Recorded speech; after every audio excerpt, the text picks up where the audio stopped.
Hi friends, मेरा नाम पार्थ है। आज आपका गूगल मेडिसिन में स्वागत है। आज मैं आपको डाइजेस्टिव सिस्टम से संबंधित डिसीज चौथी, जिसका नाम है डायरिया। अच्छा साहब, डायरिया किसे कहते हैं आप समझिए। डाइजेस्टिव सिस्टम की डिसीज में डायरिया एक भयंकर प्रकार की बीमारी है। ये डायरिया बहुत दिक्कत दे जाती है, जो अक्सर खाने पीने की गड़बड़ी के कारण उत्पन्न होता है। खाने पीने के कारण ही हमको बीमारी होती है, गलत खाना खाने से। इस प्रकार जब फूड स्टमक डाइजेस्ट नहीं कर पाता है तो इस वजह से अनडाइजेस्टेड फूड के साथ वाटर स्टूल का आना डायरिया कहलाता है। मतलब कि जो हमारा पेट किसी भी खाने को डाइजेस्ट नहीं कर पाता है तो अनडाइजेस्टेड फूड पानी के साथ बाहर निकल आता है, स्टूल पास के द्वारा बाहर चला आता है, जिसके उसे ही हम डायरिया कह सकते हैं। ठीक है, अथवा फ्रीक्वेंसी ऑफ स्टूल डायरिया भी कह सकते हैं। एक्यूट डायरिया में फ्रीक्वेंसी स्टूल बहुत ज्यादा होता है। फ्रीक्वेंसी स्टूल मतलब कि उसकी जो कैपेसिटी बहुत ज्यादा है, लगातार 10 मिनट बाद, आधे घंटे बाद, बहुत ज्यादा से ज्यादा एक दिन में। डायरिया 5 वर्ष तक के चिल्ड्रंस को अधिक अफेक्ट करता है। ये छोटे बच्चों को ज़्यादा से ज़्यादा इफेक्ट करता है, क्योंकि छोटे बच्चे होते हैं जो खेलते रहते हैं गंदे संदे, और नालियों में कुछ भी चला जाए तो उठा लेते हैं, ना घर पे खाना सही से खाते हैं, और गंदे संदे हाथों से खाना खाने से ये वायरस उनके पेट में चला जाता है, जिससे बच्चों को डायरिया हो जाता है। कॉजेज क्या हो सकते हैं? डायरिया का most common cause viral infection होता है। ये ज़्यादा से ज़्यादा डायरिया वायरल इन्फेक्शन मतलब कि विषाणु के द्वारा होता है। बैक्टीरियल इन्फेक्शन के द्वारा भी हो सकता है। एंटीबायोटिक ड्रग का साइड इफेक्ट भी हो सकता है। एंटीबायोटिक ड्रग्स होते हैं, उनका साइड इफेक्ट भी हो सकता है। कंटामिनेटेड वाटर का फूड का यूज करना मतलब कि अशुद्ध जल का सेवन करना। 10 दिनों का रखा हुआ पानी आप उसको पी लें, 4 दिन के रखा हुआ आपकी रोटी या कुछ भी खाना आप उसको खा लें, तो वो गंदा, वो अशुद्ध है। ओवर ईटिंग, पाचन शक्ति से अधिक खाने के कारण, मतलब कि आपकी खाने की कैपेसिटी, ये मान के चलिए आप 4 रोटी खाते हैं और आप खा लें 8-10, तो आपका पेट को डाइजेस्ट नहीं कर पाएगा, तो वो खुद ही डायरिया के रूप में बाहर आ जाएगा। डाइजेस्टिव कोई प्रॉब्लम हो सकती है, उसके कारण आपको डायरिया हो जाएगा। इंटेस्टाइन की एब्जॉर्प्शन की कैपेसिटी में कमी। इंटेस्टाइन मतलब कि आंतों की जो हमारी कैपेसिटी है रखने की खाने को, उसकी कमी के कारण भी डायरिया हो जाता है। डाइजेस्टिव सिस्टम से रिलेटेड कोई डिसीज जो कि स्टमक एंड स्मॉल इंटेस्टाइन को तथा कोलन को अफेक्ट करती है, मतलब कि पेट से संबंधित कोई भी आपको बीमारी है जो आपके पेट को और छोटी आंत को परेशानी है, उससे भी आपको ये डायरिया हो सकता है। कोलन को अफेक्ट करे तो आपको डायरिया हो सकता है। लीवर की कोई आपको दिक्कत है तो भी ये डायरिया हो सकता है। कब्ज निवारक औषधियों के सेवन के कारण भी आपको डायरिया हो सकता है। कब्ज के बारे में मैंने आपको इससे पहले वाली वीडियो में मैंने बताया कि कब्ज क्या है, कब्ज किस कारण से होता है, कब्ज की दवाई का क्या उपयोग है, जो मैंने आपको पहली वीडियो में बताया है।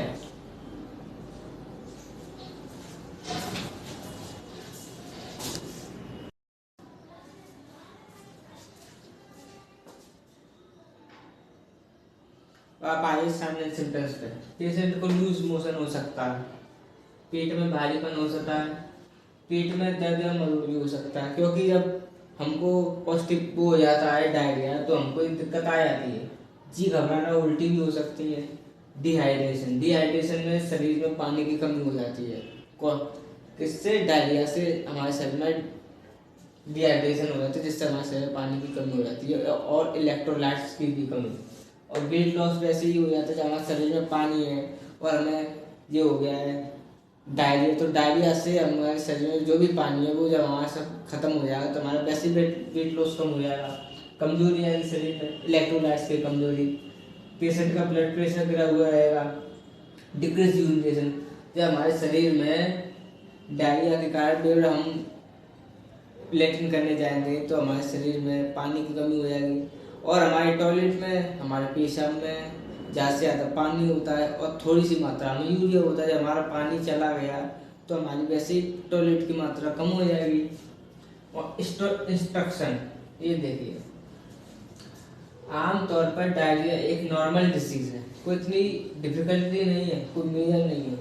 समय पर डायग्नोस तथा ट्रीटमेंट हो जाए तो पेशेंट जल्दी ठीक हो जाता है। जल्दी से जल्दी इसका इलाज कराना चाहिए, अन्यथा पेशेंट की कंडीशन सीवियर हो सकती है।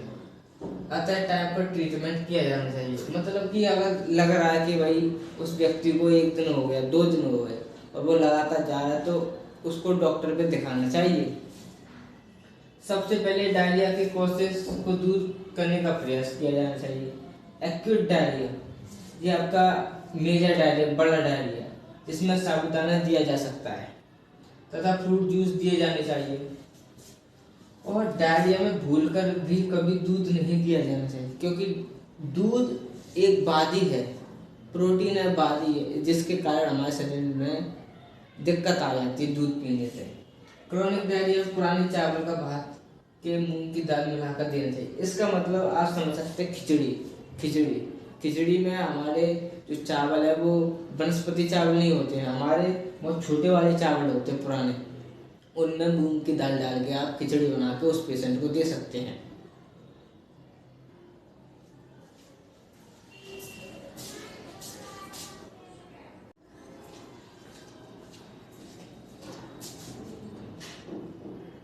अब आप आइए डायरिया के ट्रीटमेंट पे। आप घर बैठे ट्रीटमेंट कैसे कर सकते हैं डायरिया का। ट्रीटमेंट में सबसे पहले आप एक टैबलेट लेंगे जिसका नाम है लोमोफेन प्लस, जिसमें आपका लोपेरामाइड हाइड्रोक्लोराइड का ये सॉल्ट डला है, जिसका नाम है 2, जो आपको 2 mg मिल जाएगी सुबह शाम, और दोपहर में ये एक गोली आप ले सकते हैं। इसके अलावा आप ORS पिलाते रहें। ORS पिलाने से ये होता है कि डायरिया में जितने भी इलेक्ट्रोलाइट्स की कमी आई है, ये ORS उसकी पूर्ति कर देता है। और साथ में टैबलेट नॉर-TZ ले सकते हैं, जिसका नाम है नॉर-TZ का मतलब होता है नॉरफ्लॉक्सासिन, टिनेडजॉल और ज़ाइड लैक्टिक एसिड SLS। ये फ्लॉक्सासिन, ये बैक्टीरियल इन्फेक्शन होगा तो ये दूर करेगा। और टिनेडजॉल मतलब कि अगर XYZ का कोई भी पेट में कीड़े भी हो सकते हैं XYZ, तो इससे दूरी होगी। लैक्टिक एसिड SLS से ये होता है कि पेट में जो भी हमारे अच्छे बैक्टीरिया हैं उनकी एक ग्रोथ कराता है। सुबह शाम खाने के बाद एक गोली आप ले सकते हैं। टैबलेट ज़ेरोडोल प्लस स्पेस आता है। एसाइक्लोफेनेक ड्रोटावेरिन के नाम से HCl क्लोराइड का आता है, जिसको पेट दर्द के लिए सुबह शाम खाने के बाद एक गोली ले सकते हैं। फिर आती है आपकी एक टैबलेट पेरिसाइट MD। ओंडासेट्रोन का ये आपका सॉल्ट डरा है ये आपका सॉल्ट डरा होता है ओंडासेट्रोन का, जिससे ये होता है कि कभी कभी डायरिया में आपको उल्टी होती है खाली पेट या खाना खाने के बाद, तो इससे आपको उल्टी नहीं होगी। भूखे पेट सुबह शाम आप ये ले सकते हैं। और एंटासिड के तौर पर आप कैप्सूल ले सकते हैं। SRD का मतलब होता है रेबिप्राजल, SRD रेबिप्राजल और D रेबिप्राजल से ये मतलब होता है कि पेट में अगर कभी भी जलन पड़ रही हो तो जलन को कम करेगा, और D का मतलब होता है डोमेपेडोन। सुबह खाली पेट खाने से आपको उल्टी नहीं होगी, कुछ भी खाएंगे तो आपको उल्टी नहीं हो सकती है। फिर आप पानी की ज्यादा टैबलेट Z-डॉट आती है, Z-डॉट 100 mg में आती है। सुबह शाम दोपहर आप एक गोली ले सकते हैं, अगर आराम ना मिले तब लें, वैसे ही ना। इसके अलावा आप इंजेक्शन ले सकते हैं जेंटासिन का 2 ml 80 mg में आता है, सुबह शाम आप लगा सकते हैं।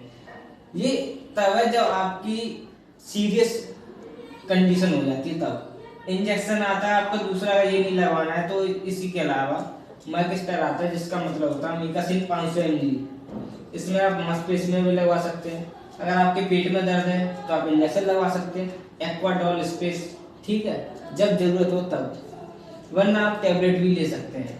और उल्टी हेतु है एमसेट मतलब कि ओंडासेट्रोन 5 ml का आता है मांसपेशी में जब उल्टी हो तब, ठीक है। ये टैबलेट है, ये आपके इंजेक्शन है, कोई अलग नहीं है, ये टैबलेट है, इंजेक्शन है। और फ्लूइड लॉस हो तथा और ब्लड प्रेशर कम हो तो आप इंजेक्शन लगा सकते हैं NS 500 ml। और इंजेक्शन DNS भी आता है 500 ml में। इसके अलावा भी इंजेक्शन RL 500 mg में आते हैं। ये तीनों इंजेक्शन है आपकी। एंटीबायोटिक इंजेक्शन के लिए आप फ्लैक्सिन ले सकते हैं सीरम मार्ग द्वारा सुबह शाम, ठीक है। और इंजेक्शन आता है आपका सिप्रोफ्लॉक्सासिन 100 ml, ठीक है। सिप्रोफ्लॉक्सासिन मतलब कि कोई भी आपके एंटीबायोटिक बैक्टीरिया होगा तो ये उसको खत्म करेगा, ठीक है। और यह आपका नोट है इम्पोर्टेंट, डायरिया में फ्लूइड लॉस तथा BP लो पर इंजेक्शन D5% अथवा D25% का उपयोग ना करें। इनका आप उपयोग ना करें जितना भी हो सके। और ये वीडियो अगर आपको अच्छी लगी तो मेरे चैनल को सब्सक्राइब, बेल आइकन जरूर दबाएं एंड मेरे चैनल पर जितने वीडियो उनको लाइक जरूर करें।